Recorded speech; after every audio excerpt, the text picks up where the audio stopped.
Hello, marketing students, digital marketing students. I hope you are well and you are enjoying the public holiday. I have pre-recorded this session for you um, so that if you are busy working on the assignment currently, some of the things that I'm going to discuss in this lesson, you can apply them to the assignment as well. Since, as you are well aware, this week we are only doing revision. So we are concluding chapter 1 to 3, everything that we have covered since the beginning of the year. So I hope you have enough time to go through this session and digest with most of the stuff that you've done throughout the year. Kindly note that these lessons are going to be short because there's no engagement. It's a pre-recorded session. It could have been better if I had some engagement with you guys so that we can revise together.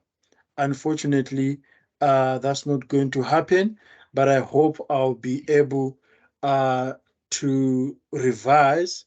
Then you can be able to relate or resonate with everything that you have covered.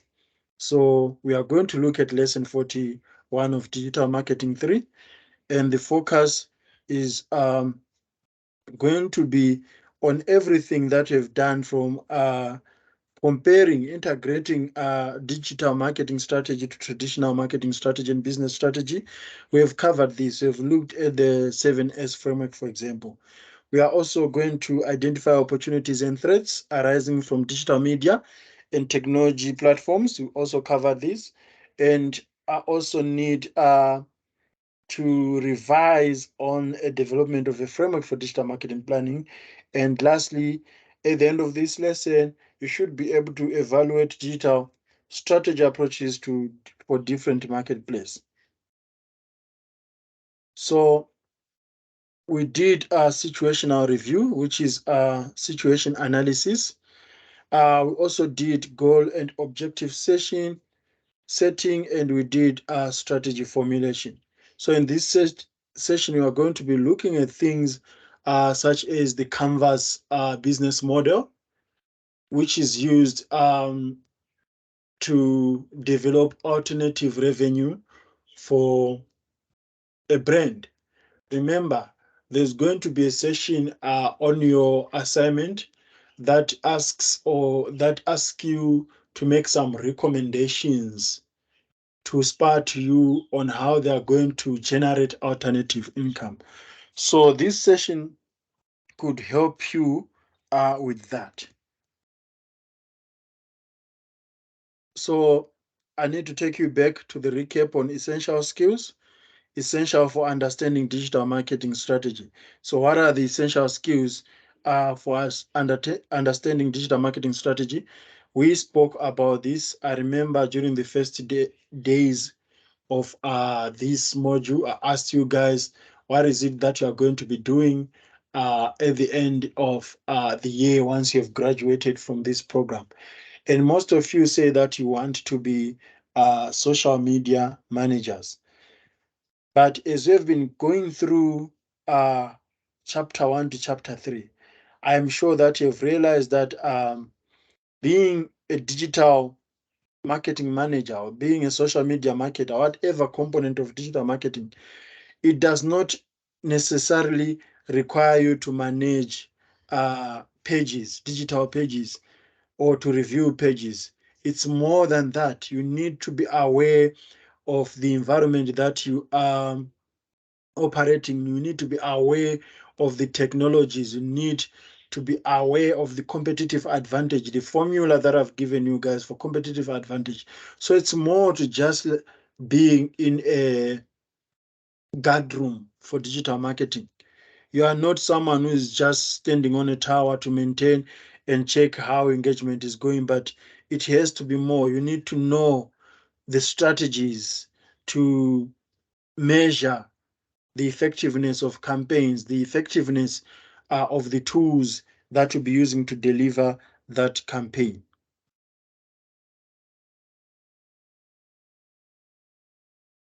On chapter 1, we spoke about our business models. We spoke about our digital functionality and presence. We spoke about e-commerce, and I remember discussing with you guys in room 7 the differences between e-commerce and e-business. We spoke about our service-oriented relationship for building lead and support, brand building, and publisher or media sites. So all these do help contribute to the effectiveness of any marketing campaign that is delivered on digital platforms.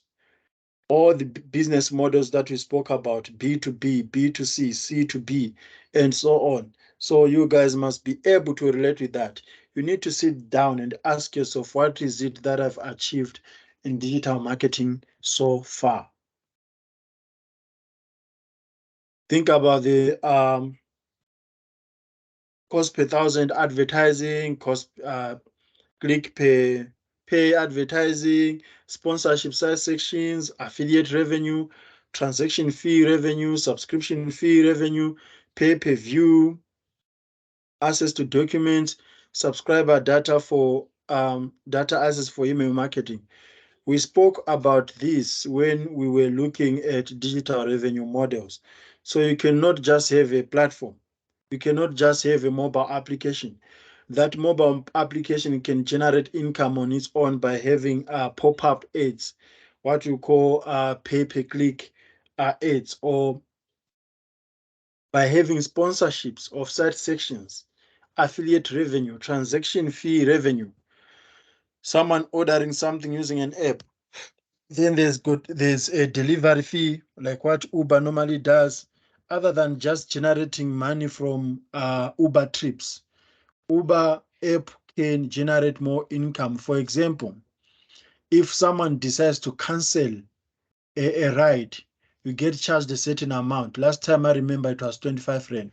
So that revenue is not necessarily from the main core of Uber, which is to charge trips, but it's a cancellation fee for someone who have been waiting for the driver, have been waiting for long, and they ended up not having that trip. There are so many alternative digital revenue models that digital platforms, be it social media pages or be it mobile applications, can actually generate. That you can also think about when you are doing the assignment and applying theory to a case of SPA to you delivery service. So you need to ask yourself, what is it that SPA can do to generate more income digitally other than delivering the food?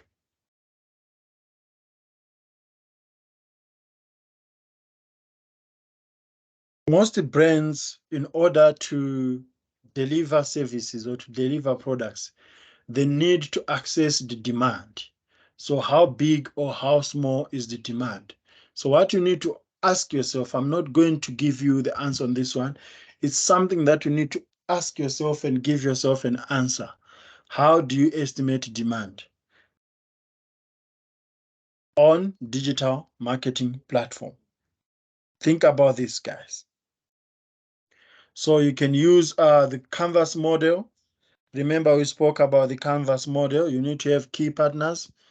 Which partnerships would you have there? If you're talking about SPA2U model, which partnerships do you have there? Would you have network providers, for example? Would you have fuel providers, and so on? What activities are you going to encounter? What are the key resources that are needed? What is your value proposition? The customer relationship, how are you going to maintain that? The channels, the customer segments. And apart from that, on that Canvas model, what about the revenue streams? How are you going to generate money? And how are you going to fund that business? So what would be your cost structure to have those resources? We discussed this in chapter 2 when we spoke about Canvas model, when we're discussing intermediaries. If you cannot remember anymore, do not forget to revisit the textbook or to revisit some of the notes that are already uploaded on Core Campus. Feel free to also engage with other students on all the platforms that we have, be it Core Campus Discussion Forum or even on our WhatsApp group. You must be able to use this Canvas model in any business life scenario that you may come across, even if you want to have your own business. We spoke about the REST model, which plays a very big part when it comes to customer retention and brand loyalty, customer loyalty. So how you reach customers using digital marketing is crucial. But the entire cycle, the wheel needs to keep turning. So reaching them only won't meet the desired objectives unless if your main objective is to reach as many audience as possible. But you need customers to act. You need customers to act.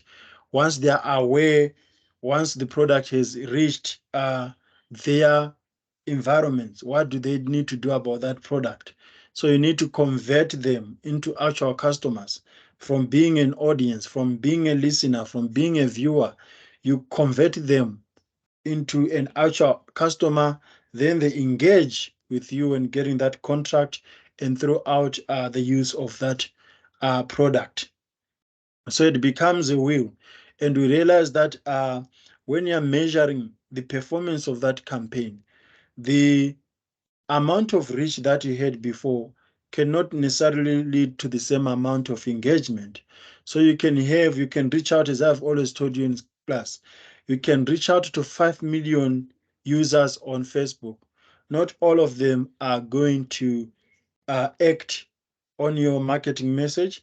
Not all of them are going to be interested to actually engage with you. So you need to come up with brilliant digital marketing strategy that will enhance the entire REST model to be effective.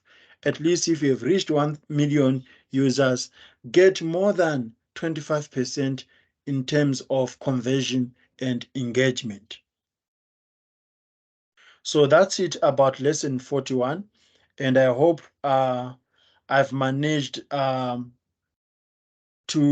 incite some of the things that you have covered. There are so many things that we covered, guys, in chapter 1 and chapter 2. Think about the micro environment analysis, where we did customer analysis, where we looked at intermediaries. We spoke about disintermediation. We spoke about reintermediation. We also did competitor analysis. We did the 5 Porter's forces. We did customer analysis. We did digital customer experience. We spoke about customer journey. So there's actually a lot that we covered that I cannot mention now, and you guys should be familiar with, especially now that you are working on the assignment. I hope you found this lesson interesting, and we'll meet again in the next session where we are going to focus on the revision for chapter 3, which is pestle analysis. Thank you.